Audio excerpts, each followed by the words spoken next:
Hello friends, hope all of you are doing well. Hope you have watched our previous session on Dhwani theory, and prior to that we have also covered the Rasa theory. All these theories are equally important for short note purposes in your upcoming term and examination. In today's session we are going to discuss about Alamkara theory, again for the short note purposes, which is equally important for your upcoming term and examination, which is going to be held on December 2022. So without any further delay, let's get started. Now, before we get started, a humble request to all the viewers and the subscribers of our channel that if you have a knack for listening to beautiful stories and take some moral values out of it, so do consider subscribing to our different channel. I have provided the link in the description, so do go ahead and listen to the first story that we have posted and do subscribe the channel as well. So as the tradition of our videos goes, let us first of all discuss about the origin of this particular theory.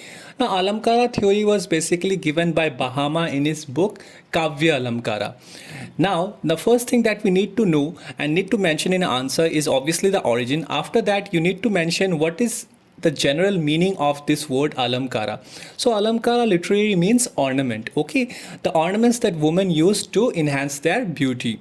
Alright, now in Indian aesthetics or in Indian languages, Alamkara is essentially used to enhance the beauty of poetry or music.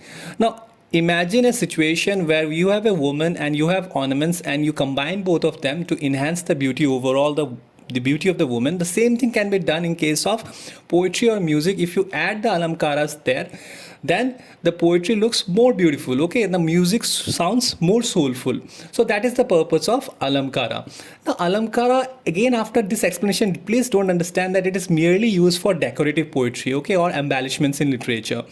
Alamkaras are actually the various figures of speech. Now, in my previous sessions, when I was discussing the sonnets by Edmund Spenser, you might have remembered that in a particular session I have discussed the figures of speech in very discreet. So I do recommend that go ahead and watch that series on Edmund Spenser. You will find that I have discussed various figures of speech. As for short, I would like just to say that figures of speech are like metaphors, the similes. Okay, so these are considered to be the alamkaras. Now the next section of our answer will comprise the two different categories of Alamkara or Alankara. Basically, Alamkara is divided into two categories. The first one is Shabd Alamkara and the second one is Artha Alamkara. Now let us first of all talk about the Shabd Alamkara. Shabd Alamkara came from two words, that is Shabd, obviously that means word in English, and Alankar or Alamkar, that means ornament. Now certain specific words that create an ornamental effect in verse or poem, that includes the Shabd Alamkara. Now let's come to Arth Alamkara, like its counterpart. Arth Alamkara is also divided into two parts, into two words actually. The first one is Arth. Now we all know that Arth means meaning in English and Alankar or Alamkar, that means ornaments. The meaning of words that creates the required enhancement. Now that's what Arth Alamkara does in a piece of poetry. Now let us come to the next part of our video, that is the different types of Shabd Alamkar. Basically we are going to discuss only three types here. The first one being in this regard is Anupras, that means alliteration. Now alliteration means that when a consonant sound or word repeats serially more than once. Let me give you an example so that you can understand it better. Peter Piper picked a pack of pickled papers. Now you can see that a consonant sound P is repeating itself more than once in that particular sentence. Now this type of examples is considered as alliteration or anupras. The second one in this regard is yamak, and yamak is also known as homonym. Now yamak is very interesting because in this category, same words repeats more than once, but each time its meaning is different. Alright. Now this can be understood with the help of an example like all is well, full stop, all in well.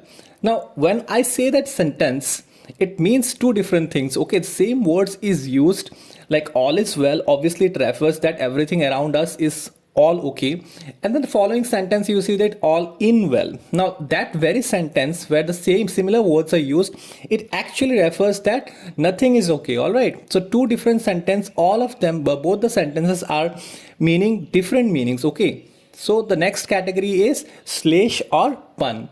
Now in this category, when a word is used once but it gives more than one meaning, this category is also very important and interesting. Let me help you to understand this with the help of an example. An elephant's opinion carries a lot of weight. Now here you can see that here when I say that elephant's opinion, obviously in literary sense, an elephant cannot give its opinion, right? Now, this particular sentence means that a person who has higher stature in a particular society or in a particular family, when that person speaks or when he expresses his opinion, obviously his opinion is heard by others. Now, that particular situation, when that person's stature is more than the others, it is said that it's an elephant opinion. All right. Let us now discuss the last part of our session, that is Arth Alamkar types. Now basically again we are going to discuss only three categories here, that is Upma, Rupak and Virodha. I also recommend to all my viewers and subscribers that not to go beyond 350 words in short notes, because again you have to save time for the essay type answers which carries 20 marks, because time management is the key in term and examination so that you can answer the entire paper. Now let's come back to the first category, that is Upma. Now Upma is known as simile. As I mentioned, simile is also a type of figure of speech. Now when a person or thing is compared in words with a similar but famous well-known person or thing. Now, simile is actually, those of you who have attended my previous session on figures of speech that I've explained in the Edmund Spencer series, you will know that simile is actually using of words which is compared to a similar but famous well-known person or thing. Like for this example, you see here, her smile is as bright as the sun. Alright, now when this particular sentence is said, you obviously understand that the reference is given to her smile, it is prioritized, okay? And it is actually a compliment that is given to her by saying that her smile is as bright as the sun. But literal sense, it cannot be the same, right? So similes are very important in the figures of speech category, and this is the first category of Arth Alamkar. The next one in this category is Rupak or metaphor. Now in this category, comparison is made between two different objects without using any comparison word. Now, unlike the previous one, like in simile, metaphors, we do the comparisons, but we do not use any comparison word. For example, you have a flower face. Alright, so here you can see the difference between simile and metaphor, which is also known as Rupak, which is a category of Arth Alamkar types. The last one in this regard is Virodha, which is also known as oxymoron. Okay, now in this case, it is a combination of two words of opposite meanings in one expression. Now this category is very, very interesting. In this particular category, that is oxymoron, we can see that two different words of different meanings is used in a single expression. So let me help you to understand this with the help of an example again. Life is a bittersweet. Now, obviously, we all know that life is not a bed of roses, right? So when we say this sentence that life is a bittersweet, that means that we have our good and bad moments as well in our life. So this type of sentences are created with the help of Virodha or oxymoron, which falls under the category of Arth Alamkara. So this is the video, guys. I hope you had an insight regarding the Alamkara theory. Also consider to watch our previous two videos on Rasa theory and Dhwani theory so that you can create proper notes for short note purposes for the upcoming term and examination. Also, please understand that this particular session was only for the short notes purposes and it was not a detailed video on Alamkara theory.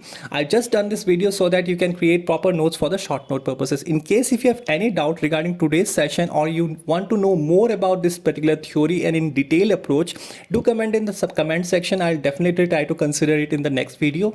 Till then, God bless you and thank you all.